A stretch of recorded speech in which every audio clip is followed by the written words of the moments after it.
MCD now supports additional machines and workflows. Let's take a look.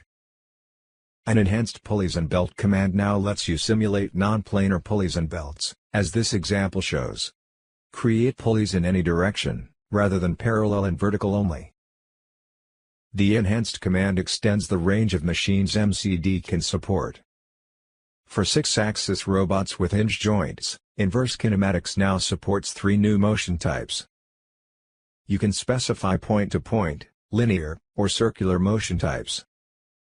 You can also specify a descriptive pose name, select or change your motion type.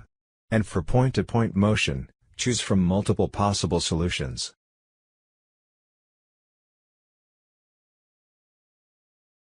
To extend support for non-Siemens hardware, we've created new protocols and example kits.